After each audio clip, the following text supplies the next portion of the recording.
Welcome to my channel Abiral study. तो आज हम बात करेंगे नेट के पेपर सेकंड, जो कि नाटक इसमें शामिल है। तो जितने भी नाटक हैं इसमें लगभग 14 के आसपास है, तो 14 नाटकों की हम बात करेंगे। तो पहला है भारत दुर्दशा 1875, अंधेरी नगरी 1881,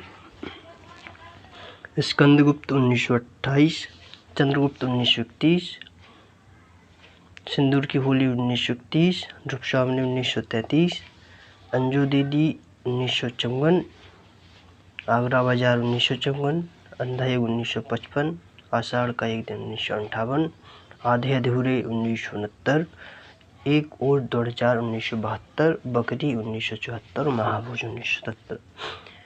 इसमें जितने भी निबंध दिए हैं वो लगभग नेट की परीक्षा में एक ना एक क्वेश्चन उनमें से आते ही हैं। हम बात करें भारतेंदु हरिश्चंद्र ने गोपाल लाल गिरधरदास यूनहाउस 1857 हिंदी का प्रथम मौलिक नाटक माना। दूसरा राजा लक्ष्मण सिंह का लिखा शकुंतला माना, और तीसरा भारतेंदु ने स्वयं का लिखा विद्या सुंदर यानी 1998 को तीसरा मौलिक नाटक माना। भारतेंदु को हिंदी नाटक का जन्मदाता भी कहा जाता है। तो हम नेक्स्ट बात करेंगे। पहला है भारत दुर्दशा 1875 में, इसमें 6 अंक हैं। सबसे पहले मैं आपको बता दूं कि ये हमारे हाथ से लिखे हुए नोट्स हैं, तो इसमें राइटिंग तो इतनी अच्छी है नहीं है। तो आप आम खाइए, गुठली मत गिनिए, और मैं ये दावे के साथ कह सकता हूँ कि यदि आप पूरा उसको अच्छे से याद कर लेंगे तो कम से कम 6 से 7 क्वेश्चन एनी हाउ इससे बाहर तो जाएगा ही नहीं। तो चलिए हम बात कर लेते हैं भारत दुर्दशा 1875 में। भारत दुर्दशा इसमें कितने अंक हैं? 6 अंक हैं। तो हम देख लेते हैं। प्रतीकों के माध्यम से भारत की तत्कालीन स्थिति का वर्णन, अपनी युगीन समस्या को उजागर करता है एवं हल खोजता है। ब्रिटिश राज और आपसी कलह भारत दुर्दशा का मुख्य कारण है। प्रतीकात्मक शैली एवं दुखांत नाटक है। इसके प्रथम अंक में देख लेते क्या है। एक योगिनी लावनी गाता हुआ आता है, वह प्राचीन गौरव व वर्तमान दशा का वर्णन करता है। मतलब एक योगी आता है और वो भारत की जो प्राचीन गाथा है और वर्तमान स्थिति दोनों का वर्णन करता है। द्वितीय अंक में देखिए, एग्जाम में डायरेक्ट अंक से भी क्वेश्चन पूछ लिए जाते हैं कि ये द्वितीय अंक में क्या है, या भारत की दीनहीन दशा का उल्लेख भारत ने स्वयं किस अंक में किया है। तो इस टाइप से क्वेश्चन पूछ लेते हैं। आई होप कि आप इसको ये लर्न करने के बाद जो भी टेस्ट पेपर लगाएंगे तो वो आसानी से सॉल्व हो जाएगा। नेक्स्ट देखते हैं। द्वितीय अंक, भारत स्वयं दीनहीन दशा का उल्लेख करता है। तृतीय अंक, भारत दुर्दैव अकड़ से भारत की दीनहीन दशा का वर्णन करते हुए का वर्णन करते हैं। फौजदार सत्यानाश अपने सैनिकों को नादिर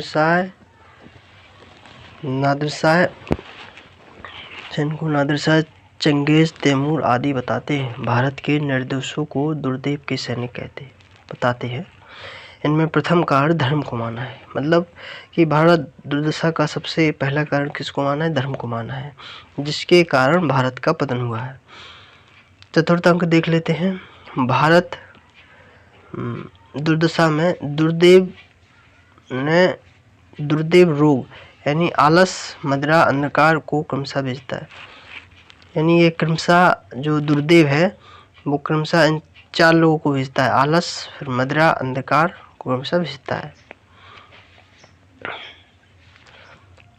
5वां अंक, घर बैठकर राजनीति चलाने वाले लोगों का संभ्रांत शिक्षित समुदाय का वर्णन। इसमें संपादक कवि बंगाली महाराष्ट्रीय महाशय।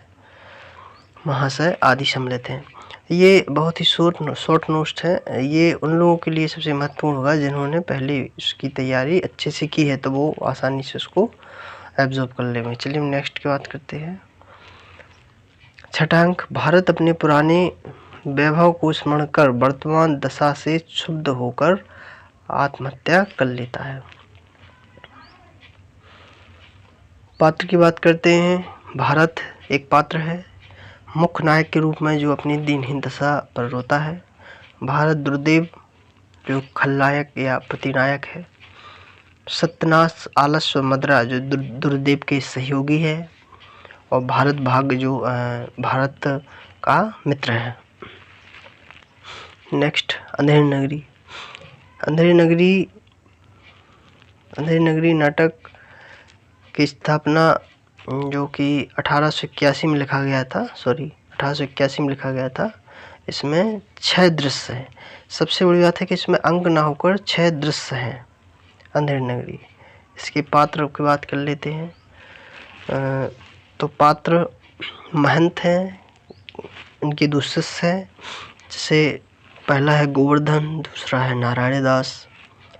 4 सिपाही हैं, कल्लू बनिया है, फरियादी है, कोतवाल है और राजा है। राजा मदांध जो न्याय अन्याय में अंतर नहीं समझता है।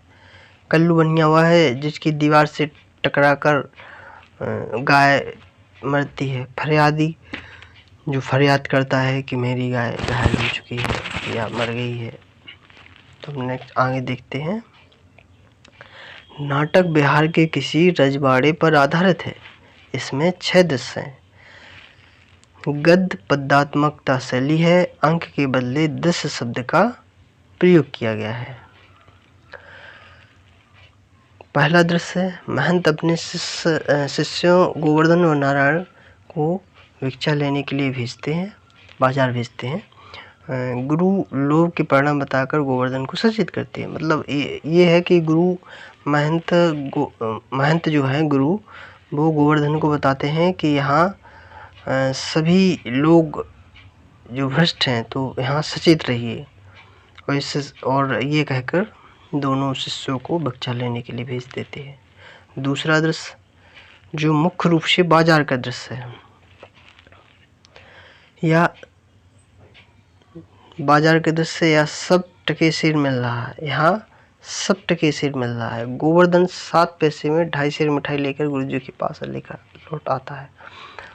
देखिए यहाँ पर दूसरे उसमें बाजार के दृश्य है, गोवर्धन 7 पैसे में 2.5 सेर मिठाई लेकर गुरुजी के पास आता है। तो गुरुजी को उसमें डाउट रहता है कि 7 पैसे में 2.5 सेर मिठाई कैसे मिल सकती है। तो गुरुजी को लगता है कहीं ना कहीं यहाँ अंधविश्वास और भ्रष्टाचार फैला हुआ है। यहाँ का जो राजा है वो सभी को एक ही तराजू में तौलता है, न्याय अन्याय में कोई फर्क नहीं समझता है। तीसरा दृश्य, महंत सचेत हो जाते हैं। जैसे उन्हें पता चलता है कि सभी टके सेर भाजी, टके सेर खाजा मिल रहा है, तो महंत सचेत हो जाते हैं। जैसे ही उन्हें पता चलता है कि गुड़ी अब गुड़ी एक ही मूल है, गुड़ी अब गुड़ी के एक ही मूल है, और शिष्य समेत जाते हैं। लेकिन गोवर्धन स्वादिष्ट भोजन की लालच में गुरु के साथ नहीं जाता। मतलब कि यहाँ पे गुरुजी के साथ गोवर्धन नहीं जाता है, बाकी सिपाही जो एक दूसरा है वो चला जाता है। चौथा दृश्य क्या है, राजा का दरबार, न्याय का चित्रण, निर्दोष कोतवाल को सजा सुनाने का जिक्र है। ये क्वेश्चन डायरेक्ट पूछा जा सकता है, पूछा भी गया था दिसंबर 2020। हाँ, दिसंबर 2020 में ये क्वेश्चन भी पूछा गया था कि चौथे दृश्य में क्या है। तो बहुत सारे ऑप्शन थे, तो उसमें एक ऑप्शन था न्याय का चित्रण। 5वां दृश्य है, फंदा मोटा होने के कारण कोतवाल के बदले गोवर्धन को सजा देने। यानी 5वें दृश्य में ये सब चीज़ है। छठा दृश्य में क्या है, शमशान में गोवर्धन को फांसी की तैयारी, लेकिन महंत उन्हें बुद्धि और चातुर्य से बचा लेता है। मतलब जब गोवर्धन को फांसी लगती है तो वहाँ पे महंत आ जाते हैं और कहते हैं कि ये जो घड़ी है स्वर्णिम घड़ी है, इस घड़ी में जो भी फांसी या सूली पर चढ़ेगा वो उसको स्वर्ग मिलेगा। तो राजा को लगता है कि मैं फांसी पे चढ़ जाऊं तो मुझे भी स्वर्ग मिलेगा, तो वो फांसी स्वयं को लगाने का हुक्म दे देता है। अब नेक्स्ट की बात करते हैं, स्कंदगुप्त। स्कंदगुप्त जयशंकर प्रसाद द्वारा लिखा गया स्कंदगुप्त, जिसमें 5 अंक हैं, जो कि 1928 में लिखा गया है। प्रसाद के नाटक यहाँ पर शॉर्ट रूप में मैंने लिखा भी है कि प्रसाद ने स्कंदगुप्त 1928 जिसमें 5 अंक हैं, चंद्रगुप्त 1931 में जिसमें 4 अंक हैं, ध्रुवस्वामिनी 1933 जिसमें 3 अंक हैं। मुख्य रूप से स्कंदगुप्त, चंद्रगुप्त, ध्रुवस्वामिनी ये जो सिलेबस में दिए गए ये मुख्य हैं, और क्वेश्चन भी इसी में से लगभग आता है। तो इसकी पात्र देख लेते हैं। स्कंदगुप्त यह युवराज विक्रमादित्य है, नाटक का नायक, देश प्रेमी, नीतिज्ञ, स्त्री सम्मान और वीर भी है। कुमारगुप्त मगध का सम्राट जो महादंड नायक है। धातुसेन या कुमारदास, देवसेना विजया मालिनी। अगर हम देखें इसको याद करने के बेसिक से तो दे बी माँ, यानी दे से देवसेना, बी से विजया और माँ से मालिनी, तो देवी माँ। बेसिकली ये शॉर्ट ट्रिक है, आप अपने अप्रोच लगाइए इसमें। वैसे मुझे लगता है कि जब भी कोई चीज़ याद ना हो तो उसको ट्रिक के साथ हम आसानी से याद कर सकते हैं। प्रसाद ने अधिकतर ऐतिहासिक नाटक लिखे हैं। हाँ, ये महत्वपूर्ण है। प्रसाद ने अधिकतर कैसे नाटक लिखे हैं? ऐतिहासिक नाटक लिखे हैं। भारत के हुणों से रक्षा करने का श्रेय स्कंदगुप्त को जाता है एवं पुष्यमित्र को परास्त किया। इसमें मुख्य रूप से 5 अंक हैं। 5 अंक में अलग अलग कथा दी गई है, तो उनमें से भी क्वेश्चन बनते हैं। ये तो शॉर्ट वीडियो है और इसका डिटेल जो है, हर एक नाटक का डिटेल, कथा निष्कर्ष और प्रीवियस पेपर में जो भी क्वेश्चन आए हैं उनको भी समाहित करने की कोशिश करूँगा, जो कि आगे वीडियो बनते रहेंगे। क्योंकि मैं यहाँ पे आपको बता दूँ कि पिछली बार जो मेरी ऑफलाइन क्लास रही है उसमें से 10 लोगों ने नेट क्वालिफाई किया है और 2 लोगों ने JRF क्वालिफाई किया है। तो मुझे लगता है कि जो मैं नोट्स बनाता हूँ और पढ़ाता हूँ तो वो आप सब लोगों के पास भी आना चाहिए। इस उद्देश्य से मैंने इसको बनाया है। और हाँ, ये ज़रूर है कि अभी ये जो कंप्यूटर लैपटॉप है तो उस पर फ्लुएंसी इतनी ज़्यादा तो नहीं आई है, लेकिन आई होप कि ये धीरे धीरे हो जाएगा। चलिए अब हम टॉपिक पर बात करते हैं। प्रथम अंक, गुप्त साम्राज्य में आंतरिक विद्रोह, शांति से अशांति की स्थिति का वर्णन है प्रथम अंक में।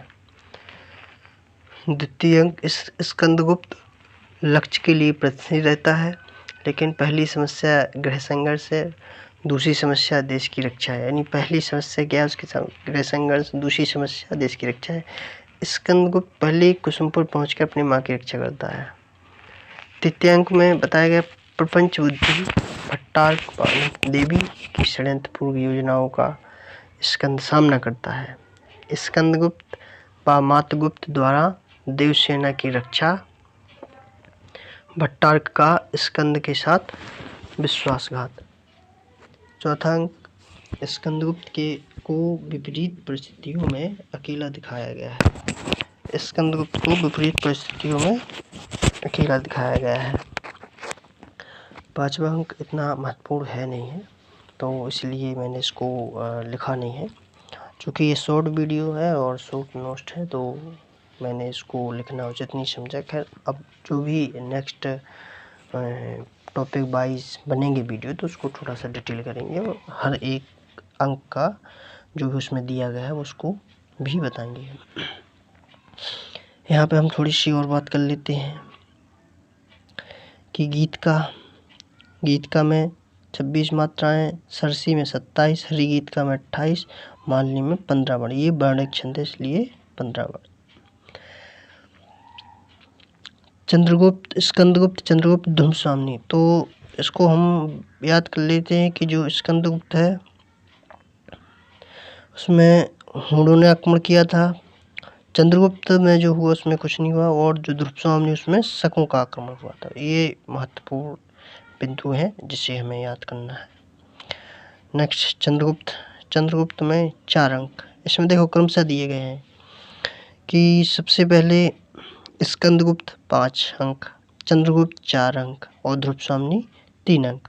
खैर अभी ध्रुव स्वामी तो आगे आने वाला है। तो चंद्रगुप्त जयशंकर प्रसाद का लिखा हुआ नाटक है, 1931 में लिखा गया है, 4 अंक है। इसमें जो पात्र हैं चंद्रगुप्त, चाणक्य, अलका, मालविका, कार्नेलिया और सिंहरण, ये है महत्वपूर्ण। तो मुझे नहीं लगता है कि इसमें से क्वेश्चन आएंगे। खैर ध्रुव स्वामी देख लेते हैं। ध्रुव स्वामी, सॉरी ये क्या खुल गया है, ध्रुव स्वामी 1933 में लिखा गया है, जिसमें 3 अंक हैं। पात्र है समुद्रगुप्त, जो कि गुप्त सम्राट है, चंद्रगुप्त और रामगुप्त, यानी समुद्रगुप्त के 2 पुत्र हैं, चंद्रगुप्त और रामगुप्त। चंद्रगुप्त जो है साहसी है, वीर है, कुल मर्यादा का रक्षक है, जबकि रामगुप्त विलासी यानी खलनायक, षड्यंत्रकारी है। मंदाकिनी काल्पनिक पात्र है। ध्रुव स्वामी प्रधान है। इसमें जिसके नाम पर जो नाटक का नाम रखा गया वह ध्रुव स्वामी मुख्य नाटक पात्र है। तो हम देख लेते हैं।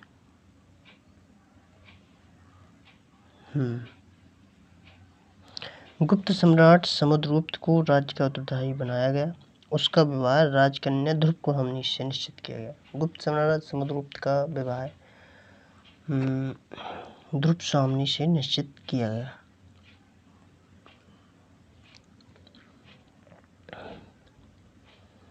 पिता समुद्रगुप्त की मृत्यु के बाद रामगुप्त षड्यंत्रकारी से उत्तराधिकारी बन गया तथा ध्रुव स्वामी से विवाह कर लिया, यानी अपनी ही भाई जो कि चंद्रगुप्त की पत्नी से विवाह कर लेता है। रामगुप्त पर शकों का आक्रमण होता है। शक इस बात पर संदेह करते हैं कि ध्रुव स्वामी हमें दे दी जाए। कायर रामगुप्त ध्रुव स्वामी को दे देता है, लेकिन चंद्रगुप्त उसे बचा लेता है। रामगुप्त चंद्रगुप्त पर आक्रमण कर देता है, जिससे रामगुप्त की मृत्यु हो जाती है। नेक्स्ट है सिंदूर की होली। लक्ष्मी नारायण मिश्र द्वारा लिखा गया नाटक है सिंदूर की होली, 1931। कहीं कहीं 34 भी लिखा मिलता है कि 1934 में लिखा गया है। पात्र मुरारीलाल, चंद्रकांता, भगवंत सिंह।